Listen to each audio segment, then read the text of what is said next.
Kembali bersama saya di One on One dengan tamu kita Kak Erlinda, pemerhati anak juga. Kak Erlinda, pertanyaan saya begitu, kalau misalkan dengan era yang seperti sekarang, orang lebih peduli nggak sih ngelihat di depan matanya ada anak yang butuh pertolongan misalnya? Apakah dia acuh tak acuh atau kecenderungannya hanya menjadikannya sebuah konten saja biar viral? Nah sekarang ini seperti apa ya Kak Erlinda perkembangan psikologi publik masyarakat tentang melindungi anak itu dengan adanya perkembangan cyber ini?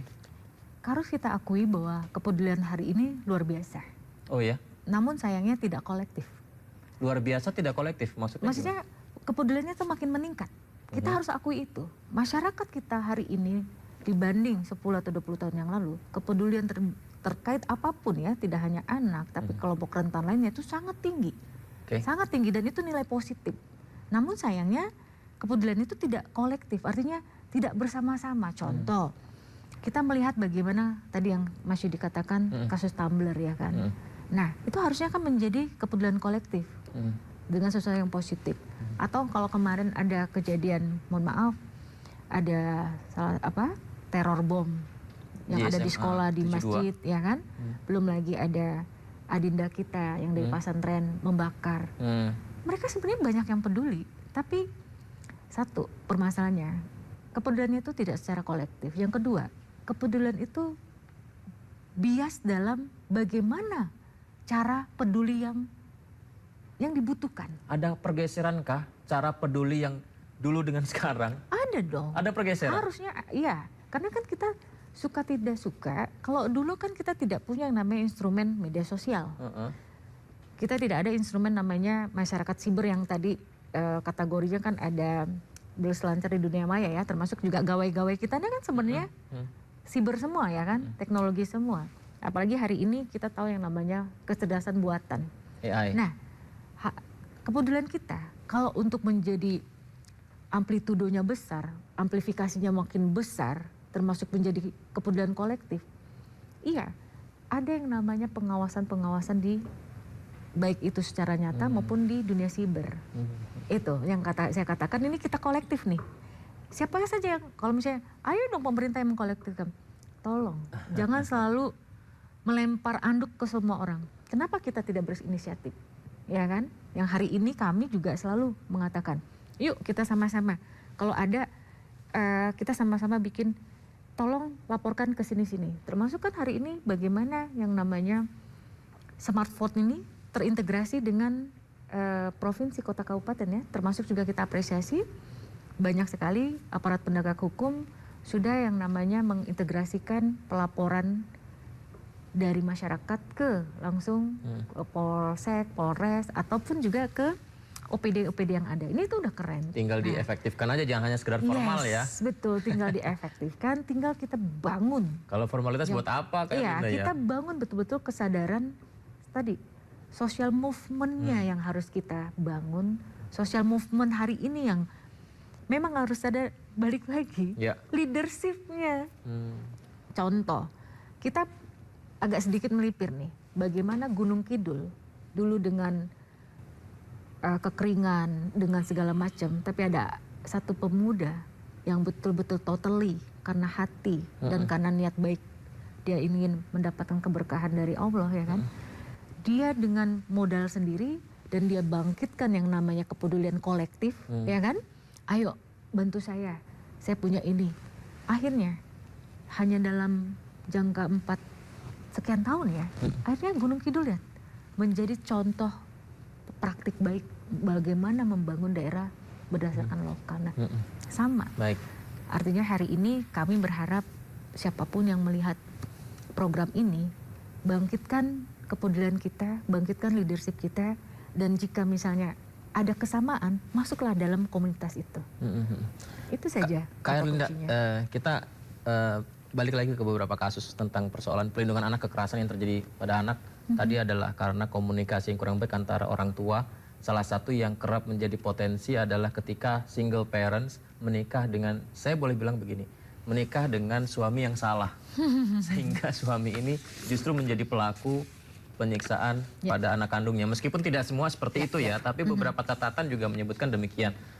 Lalu pertanyaannya gimana ya cara ngetesnya ya Kak Erlinda ya kalau misalnya seorang single parent ingin menikah dengan seseorang, ini pasangan barunya ini sayang dengan anaknya beneran atau enggak? Wah, ini pasti tunggu banyak pihak nih ya. Ini jawabannya gimana, ya kan? Gimana itu Kak ya? Sebenarnya simple. Setiap pada diri manusia itu, tapi ini kalau manusia yang boleh dibilang orang-orang yang selalu memainkan tadi organ tubuh dia yang jasmani, rohani dan pola pikirnya tadi. Jadi sangat gampang pada saat misalnya dites aja nih. Saya sebentar ya mau untuk ke pasar, ya kan? Saya titip anak saya. Ini ketika sebelum menikah atau? Sebelum nikah dong, ya kan? Okay. Karena kan terjadi interaksi komunikasi kan. Ya. Nah, kita bisa melihat bagaimana perlakuan dia kepada anak, ya kan? Kan kita kalau misalnya kasih parenting yang susah-susah kan mahal nanti ya. Yang simple aja, test case-nya simple. Coba kita tinggalkan dia dengan segala problematika keluarga itu dengan deteksi dini. Tapi kecuali kalau dengan idealisme yang ada atau dengan idealnya cara deteksinya ya oke lah. Tapi kan nanti mahal, ya kan? Dengan misalnya kita ke psikolog dulu bareng-bareng misalnya kan. Kita nanti sama-sama nih ada sekolah parenting misalnya. Nah itu kan sesuatu hal yang idealnya. Tapi kalau misalnya dengan kondisi hari ini, jangankan untuk hal itu ya, mau makan sehat aja sulit ya. Jangankan makan sehat gitu, sehari bisa makan juga kan banyak masyarakat kita yang kita prihatin ya. Mereka masuk dalam kelompok masyarakat ekstrim kan. Nah jadi gampang saja sebenarnya deteksinya. Cobalah berinteraksi. Jadi kita mainkan lagi tadi ilmu komunikasi secara psikologi, ya kan? Bagaimana kita tadi memainkan berdasarkan neuroscience tadi. Kita bikin aja suasana si anak ini, maaf ya, rewel gitu. Kita pencet nih si amigdala si anak ini ya kan, entah kira-kira anak responnya calonnya gimana? Hal yang simple ya kan. Jadi nggak perlu saya harus berlatar belakang pendidikan ini, enggak. Karena secara sistem alami yang Tuhan ciptakan sebenarnya ada. Termasuk contoh misalnya kita bilang, bolehkah kamu peluk anak saya? Kalau dalam bahasa tubuhnya dia kayak yang kok suruh peluk, artinya memang dia butuh penguatan pada bagaimana dia punya pola asuh yang sesuai dengan era hari ini. Artinya pola asuh yang mendidik dengan cinta unconditionally ya, mendidik dengan tanpa syarat lah. Berarti sudut pandangnya adalah bukan hanya dengan pasangannya dan antar pasangan saja, tapi bagaimana si pasangan ini juga kepada keturunannya. Tidak hanya keturunan, tapi kan kita mohon maaf, kita kan menikah dengan banyak pihak ya. Bukan hanya mohon maaf Mas Yudi misalnya dengan istrinya aja, no. Karena kan Mas Yudi harus menikah dengan keluarganya istri, ya kan, dengan tetangganya istri, dan misalnya juga harus menerima semua masa lalu pasangan kita. Tapi bagi manusia-manusia yang sudah mempunyai tadi ya leadership kepada dirinya sendiri, misalnya dia mampu mempunyai komunikasi dasar efektif dengan pasangan, mampu mengolah rasa, mampu misalnya melihat bahwa anak itu adalah memang yang cukup rentan, tapi di kerentanannya itu ada hal yang sangat menjadi positif untuk ditonjolkan. Ini kan kita selalu ngelihat kerentanannya. Padahal kami selalu ingin mengubah. Hello, anak betul dia kelompok rentan. Tapi bukan berarti dia menjadi korban. Jadi ajarkan anak-anak itu dengan kondisi dia dengan usianya ya. Dia akan mampu menolak hal-hal yang buruk. Dan dia akan mampu menjelma anak yang hebat. Ini yang harus kita bangun tadi yang kami katakan di awal. Growing up mindset. Jadi pada saat kita selalu melihat posisi anak adalah kelompok rentan, kami katakan stop. Jadi di sini kalau saya boleh mengkampanyekan secara nasional, anak itu adalah pemimpin yang hebat. Itu yang harus kita ubah. Ini takut segmennya habis ya, jadi saya langsung ke sana nih. Jadi tolong semua yang sedang melihat di 101 ini, jangan pernah mengatakan bahwa anak itu kelompok rentan lagi. Tapi katakan bahwa anak itu adalah pemimpin hebat saat ini dan ke depannya. Jadi pada saat kita membangun mindset seperti itu, kita dengan sendirinya punya ya energi positif. Oh iya, posisi positifnya si anak ini apa ya? Karena kita udah tahu bahwa Allah menciptakan setiap individu dengan kelebihannya, dengan minat bakat yang hebat, dengan dia punya, mohon maaf ya, kita lihat Putri Aryani dengan segala keterbatasannya, tapi dia mampu, ya kan? Kenapa? Orang tuanya mampu melihat bagaimana anak ini punya talent. Jadi kalau mau bilang, ayo para orang tua, ayo para orang dewasa, jangan orang tua aja ya, ayo siapapun kita mampu untuk melihat bahwa siapapun di antara kita, terutama anak, dia mempunyai hal yang luar biasa untuk kita dorong menjadi sesuatu yang hebat. Itu aja. Jadi lagi-lagi mindset. Pada saat kita ubah mindset itu selalu yang namanya hal yang negatif, pasti akan muncul. Ya, jadi anak kita lihat deh, cengeng. Dan kami pun juga mengkampanyekan, kata siapa anak hari ini, anak Gen Z yang strawberry, anak Gen Z yang namanya sandwich. Itu sesuatu yang positif kalau kita lihat, ya kan? Kenapa? Anak-anak kita hebat loh dia untuk mengendalikan siber. Tapi bagaimana kita memperkuat dia dengan tadi ya, pengendalian emosinya. Kita bimbing dengan mana benar mana salah sesuai dengan agama, etika, norma hari ini. Dan jangan pernah mendidik anak itu selalu untuk dia kognitifnya lah yang paling utama. No. Jadi siapkan anak-anak kita di awal adalah bagaimana karakternya, bagaimana moralitasnya. Jadi saya sampaikan tadi instrumen kita tuh udah keren banget. Pancasila tadi. Pada saat dengan usia dari 0 ya, dari dia baru ngomong ayah, bunda, A, B, C, D. Mas Yudi mungkin penasaran ya, maksudnya sila ketiga apa nih Persatuan Indonesia? Dia nanti kumpul sama anak-anak, ya kan?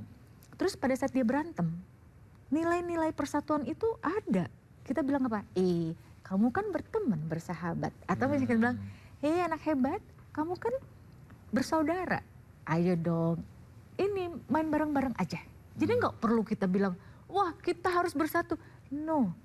Jadi implementasi itu adalah bagaimana kita tuh semua kita lihat dengan nilainya, filosofinya atau value-nya.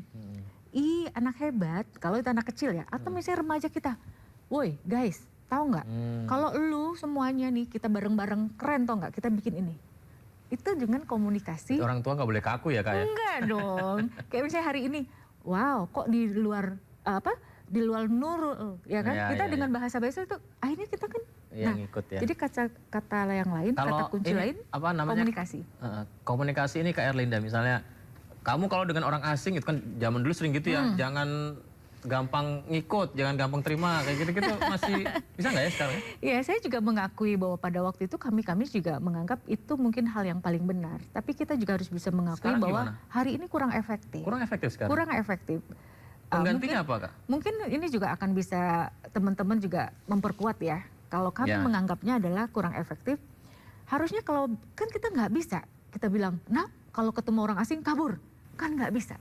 Tapi yang harus kita perkuat itu adalah bertemu dengan orang asing, kita yakinkan kepada anak-anak kita, ini nomor handphone jika kamu gimana-gimana, ya kan? Atau nanti kita berikan kepada anak itu, kalau kamu melihat ada orang, ya kan, yang mengajak ABCD, tapi dengan cara-cara yang misalnya, maaf ya, mengelusnya dengan mengelus di luar batas, nah itu berarti kamu harus. Jadi kita mengajarkan dia untuk sesuatu, melihat, wah ini adalah sesuatu yang salah, ini adalah sesuatu yang membahayakan. Jadi kita yang melihat itu. Jadi bukan dengan cara-cara, oh nak, no, nggak boleh ngomong sama orang lain. No.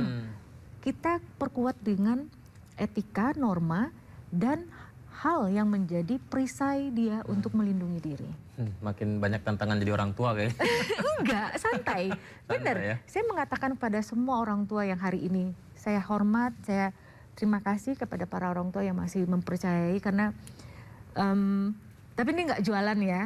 Kami membuat buku dengan Kak Seto, Mendidik Anak dengan Cinta, dan hari ini kami juga sama-sama membangun yang namanya Women and Youth Leadership digital, ya kan, terus ditambah lagi banyak loh orang-orang hebat yang selama ini tuh peduli. Kita berharap lah dengan media atau hari ini dengan media-media sosial ya yang gratis itu mampu lah. Akhirnya kita seperti puzzle-puzzle itu kita terkoneksi satu sama lain. Namun hari ini sebenarnya pesan singkatnya adalah bagaimana jika puzzle ini sudah terkoneksi, ada kekuatan maha dahsyat untuk menjadikan ini menjadi kampanye nasional, itu aja. Siapa yang bisa? Lagi-lagi kami meminta adalah yang terpilih oleh rakyat. Artinya presiden bersama perangkat-perangkat inilah yang harus bisa melakukan orkestrasi yang bagus yang hari ini sudah ada. Saya waktu kita terbatas, tapi mungkin di akhir ini saya pengen tanya juga ini, mumpung ada Kak Erlinda, kalau pelaku kekerasan pada anak, apakah memang harus dihukum seberat-beratnya supaya itu menjadi efek jerah dan tidak lagi terjadi? Kita lihat dulu, pelaku kekerasannya itu kan banyak ya. Ada kekerasan secara verbal atau misalnya pembunuhan, ada juga kekerasan seksual. Kita kembalikan lagi ke perangkat hukumnya. Perangkat hukumnya ya. Jika memang itu masuk dalam kategori maaf, dia adalah pelaku dari kekerasan seksual, wajib dihukum yang seoptimal. Namun wajib juga diberikan pada saat dia menjalani hukuman, bagaimana dia bisa menjadi manusia yang sebenarnya. Artinya jangan kita berikan hukuman, tapi dia mengalami akhirnya dendam. Akhirnya pas keluar dari, mohon maaf, lapas misalnya kan, menyelesaikan masalah ya. Dia tidak merubah dirinya. Atau hari ini misalnya teman-teman tidak melakukan transformasi pada tadi ya, lapas itu apa sih tujuannya, ya kan? Bukan hanya penghukuman kan hari ini kita harapkan.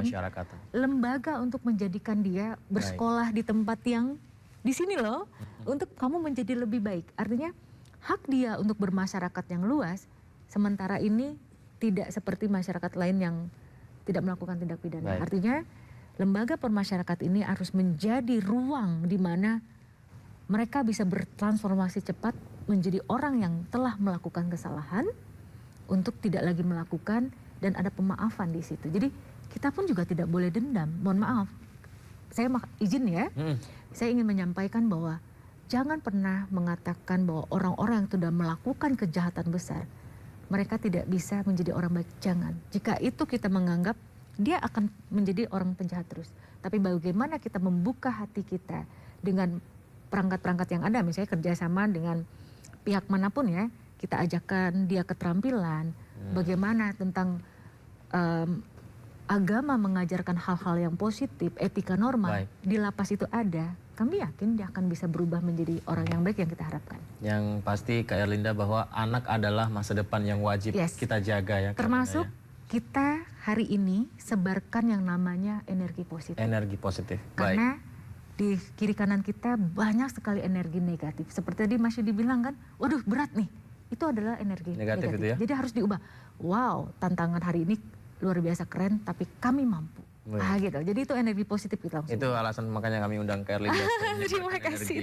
Ya. Terima kasih Kak Erlinda sudah berbagi. Nanti saya dan kami yang betul-betul terima kasih karena kami masih diberi kesempatan di TV yang sangat luar biasa, di program yang sangat luar biasa. Baik Kak Erlinda dan juga pemirsa, ya anak bukan pelampiasan dendam atau bahkan komoditas harga, tapi adalah menjadi sebuah wadah untuk bisa membawa negara lebih makmur, lebih masa depan cerah, karena anak adalah penerus pemimpin bangsa. Terima kasih banyak sudah berbagi bersama kami di One on One. Pemirsa, saksikan acara kami berikutnya. Saya Yudi Handoyo pamit, sampai jumpa.